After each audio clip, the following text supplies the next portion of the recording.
Syria is a very complex subject, and one should not be rushing to form your conclusions without careful study. It's a master plan at work with this Arab Spring, they call it. But the biggest prize of all was not Egypt, not Tunisia, not Libya, not Yemen. The biggest prize of all was Syria. Why? Number one, Syria has been a frontline state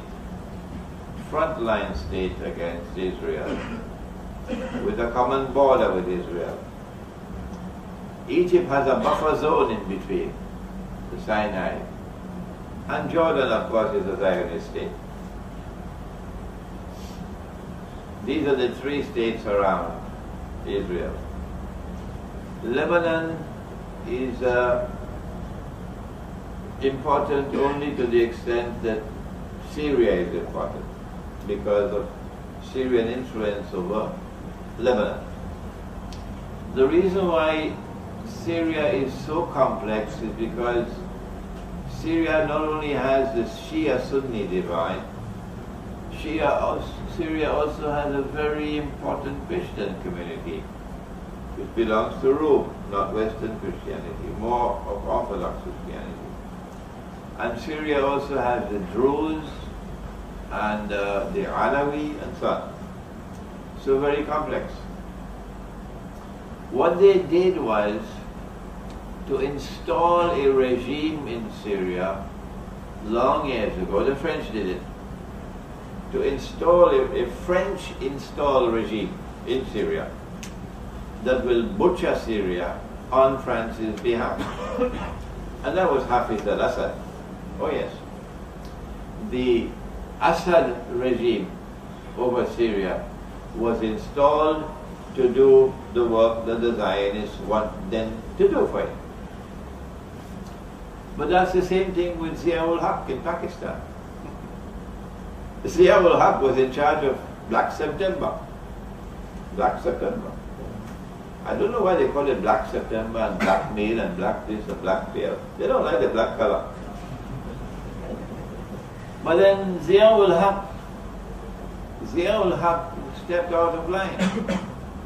Oh yes, he stepped out of line when he began to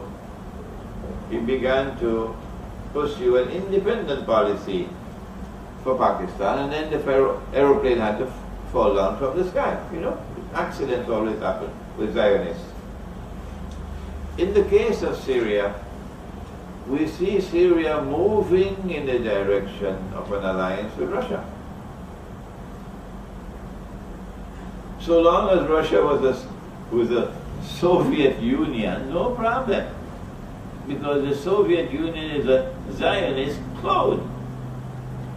But from the late 1980s, when the Soviet Union collapsed, or they brought it down, and then Russia started re-emerging as a Christian country, now it's trouble. Now we have a problem in the 1990s and since 2001. We have a problem with Syria having close ties with Moscow. Before the Soviet Union collapsed, no problem, none, because the Soviet Union is our friend. But now that Russia is re-emerging as a Christian country, as Rome, now we're not going to allow Syria to have that kind of a relationship with Russia. The Soviet Union had a naval base in Syria, and Russia inherited that. And we cannot allow Russia to have a naval base. We can allow the Soviet Union to have it, but we cannot allow Syria to have it. So they have to plan for an armed insurrection in Syria and make it look like the Syrian people are now, after all these years of bloody oppression, they're now rising up to get rid of this hated regime, blah, blah, blah, blah, blah. Yes, we know. that our people have suffered in Syria. You don't have to tell us that. We know what Hafiz al-Assad did. Yes. But we also know that you do not wage a jihad alongside Gog and Magog. Huh? You do not wage a jihad and the weapons are coming from Santa Claus. State-of-the-art weapons that Santa Claus is sending them. And then you give us this bogus nonsense. No, we're taking it from the Syrian army. We heard it so many times before. No, you're getting your state-of-the-art weapons from Santa Claus. That's right. You do not wage a jihad with weapons from NATO.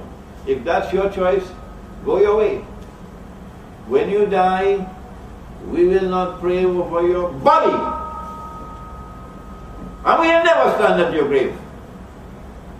If you take weapons from NATO to wage your bogus jihad, if you're taking US dollars from NATO and from Saudi Arabia and from Turkey to wage your bogus jihad, we will not pray over your body and we will never stand on your grave, and may Allah take my words all around the world so they can hear it.